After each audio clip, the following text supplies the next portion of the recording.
my fellow Americans. Today in America, a teacher spent extra time with a student who needed it and did her part to lift America's graduation rate to its highest levels in more than 3 decades. The president talked about graduation rates going up. He talked about spending going up.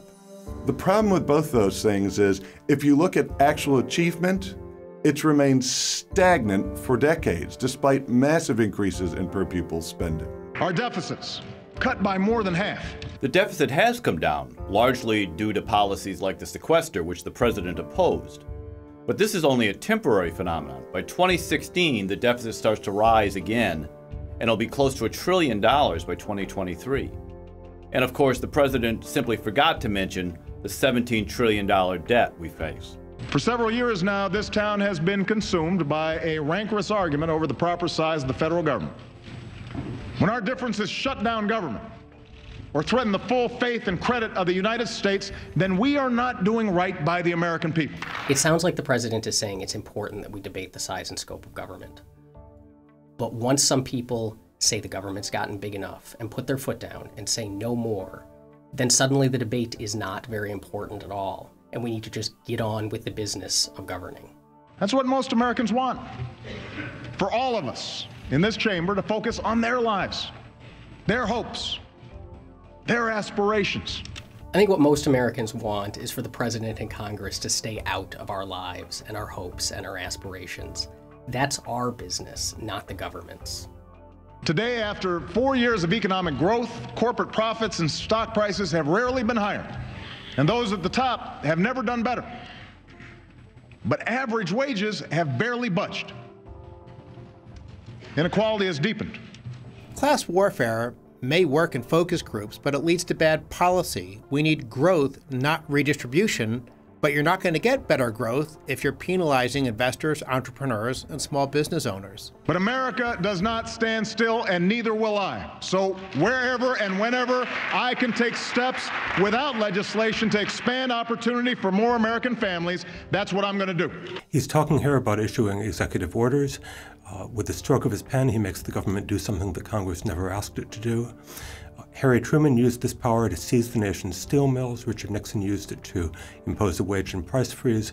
We have to hope that Obama does not follow down that path and instead respects the separation of powers. That's how the daughter of a factory worker is CEO of America's largest automaker. How the son of a barkeep is Speaker of the House. How the son of a single mom can be president of the greatest nation on earth. Speaker of the House, President of the United States, CEO of General Motors. Apparently success means either leading the government or being bailed out by the government. And my administration's launched 2 hubs for high-tech manufacturing in Raleigh, North Carolina, and Youngstown, Ohio, where we've connected businesses to research universities that can help America lead the world in advanced technologies. Research is important. Innovation is important. The problem with federal spending on research is that it tends to translate into higher paid researchers, not more and better research. And when 98% of our exporters are small businesses, new trade partnerships with Europe and the Asia Pacific will help them create even more jobs. It was good to hear President Obama talking up our trade negotiations with Europe and with the Pacific region. Trade agreements are far from perfect, but they are a real step towards free trade. President Obama's record so far on trade has been a bit spotty, so we'll have to see if he can follow up on his words with actions to get these deals done. I'll cut red tape to help states get those factories built and put folks to work. And this Congress can help by putting people to work building fueling stations that shift more cars and trucks from foreign oil to American natural gas. You know, we don't need the government to help us build gas stations. What's happening around America today is some of the big transportation firms are building their own natural gas fueling plants and fueling their fleets with them.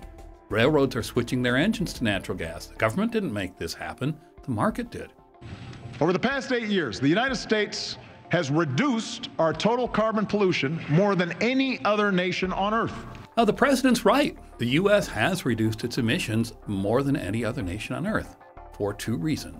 One, the big economic contraction that began in 2008 and is really not over yet. And number 2, fracking.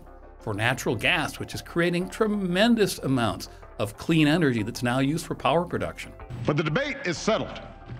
Climate change is a fact. Climate change is a fact. It's a fact that the climate record that scientists rely upon the most shows no net change in surface temperature for 17 consecutive years now. What's really going on is while climate change is real, it was over forecast, and the issue is much less urgent than the president portrays it. It is time to heed the call of business leaders, labor leaders, faith leaders, law enforcement, and fix our broken immigration system. Every academic economist who studies this issue knows how much immigration is good for the economy of the United States. It's very heartening to see President Obama take a bipartisan approach, offering to reach across the aisle and work with members of both parties on reforming this system.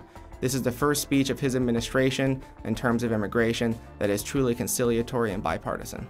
Race to the top, with the help of governors from both parties, has helped states raise expectations and performance. It's really interesting that the president mentioned race to the top and used it to say that essentially he helped to drive higher standards. Why this is interesting is supporters of the Common Core, national curriculum standards, for years now have insisted that this move to a national curriculum has been state-led and voluntary.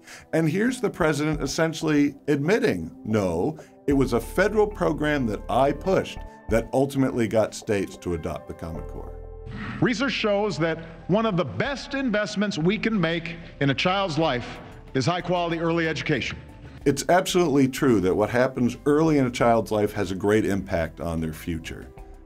The problem is the president talks about high-quality pre-K programs, and the clear track record of the federal government is that it cannot produce high-quality programs. If you look at Head Start and you look at Early Head Start, neither program has produced any lasting benefits for the children who have participated.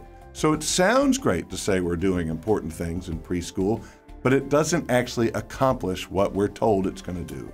But Americans overwhelmingly agree that no one who works full-time should ever have to raise a family in poverty. So join the rest of the country. Say yes. Give America a raise. We'd all like a raise, but raising the minimum wage takes from one group and gives to another. It's redistribution. It's not the creation of wealth. Send me legislation that protects taxpayers from footing the bill for a housing crisis ever again and keeps the dream of home ownership alive for future generations. I applaud the president's call to get our flawed mortgage finance system off the backs of the taxpayer, which implies getting rid of Fannie Mae and Freddie Mac once and for all.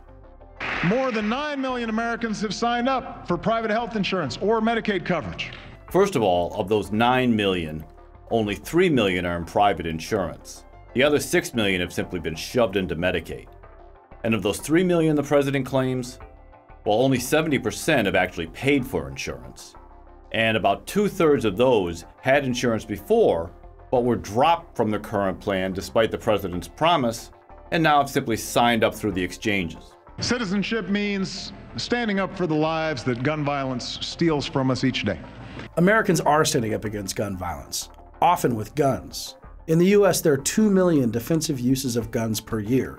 If the president were serious about stopping gun violence, he would fight to end the drug war. After 2014, we will support a unified Afghanistan as it takes responsibility for its own future. It's good that the president's talking about ending the war in Afghanistan, but it would be even better if he wasn't talking about leaving 10,000 troops there. And it would be better still if he would have done this 5 years ago instead of implementing a failed surge strategy. That's why I've imposed prudent limits on the use of drones. Those limits are cosmetic. The president doesn't want real restriction on his ability to drop bombs anywhere at any time using drones or anything else. It's up to Congress to put real legal limits in place that will restrict the president's war powers, and that ought to start with ending the 2001 authorization of military force. That's the legal authority for a lot of these strikes that we're doing.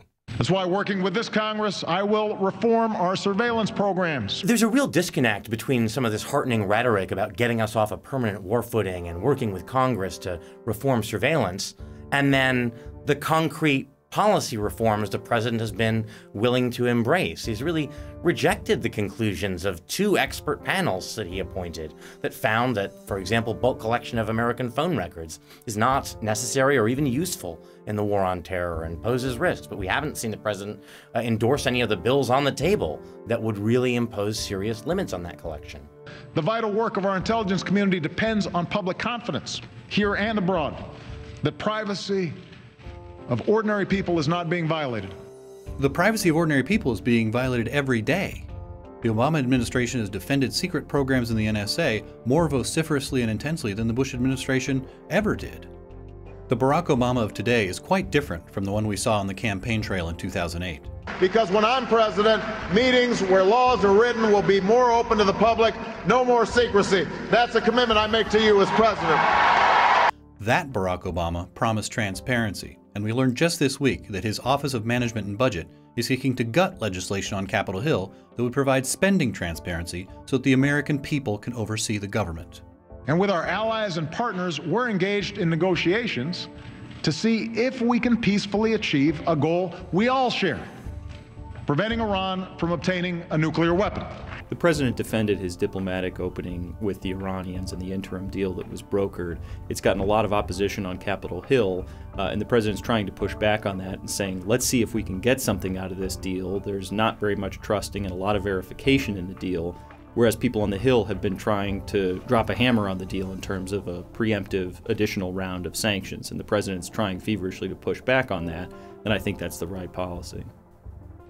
But if we work together, if we summon what is best in us, the way Corey summoned what is best in him, with our feet planted firmly in today but our eyes cast toward tomorrow, I know it is within our reach. The president uses the word "we" nearly 100 times in this speech, but the meaning of it drifts between the American people and the United States government to such an extent that you get the sense the president doesn't see much of a difference between those two. And so when he talks about how we need to work together to accomplish things, it looks as if he means the government needs to accomplish things, or the government needs to supplant civil society. Believe it. God bless you, and God bless the United States of America.